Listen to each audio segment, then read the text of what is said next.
Mahakasika ny fiverenana Andriamatoa marika Ravalomanana izay indrindra mofo dia misy ny fanambarana izay nataon'ny ambasador vaovao frantsay miasa sy monina eto amintsika izay milaza ny tsy tokony hiverenan'ny filoha teo aloha marika Ravalomanana mialohan'ny fifidianana. Manana ny ambara ny heviny Ankorafi Ravalomanana manoloana izay fanambarana izay fotoana fametrahana fitoniana izao ary heveriny ity Ankorafi ity fa tsy mifanaraka amin'ny vanim-potoana iny fanambarana iny. Vola lava sy tsiry Rakotarson Antrandi.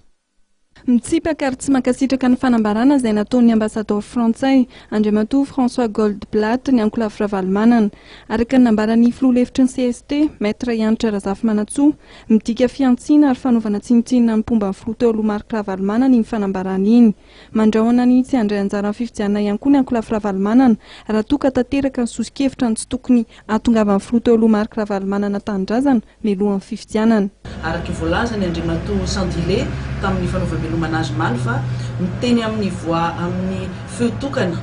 ny communauté internationale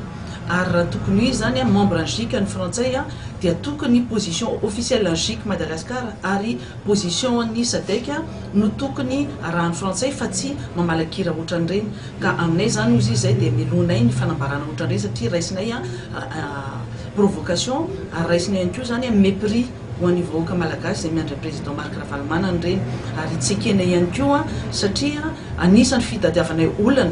ny tsy filatsahan'ny président marika Ravalomanana tamin'ny fifidianana ka rehefa tsy milatsaka izy efa no concession be dia mbola tadiavina indray koa eo aorianan'ny fifidianana ny atongavana ka tsy azony ekena mihitsiny zany ary mety atonga ny mouvance Ravalomanana tsy mandray mifepetra hoe raha ohatra ka hitady izany fifidianana démocratique marina zany élection crédible démocratique transparente ary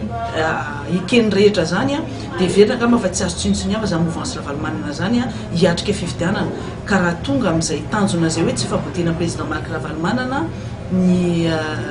anaraka izay position frantsay zay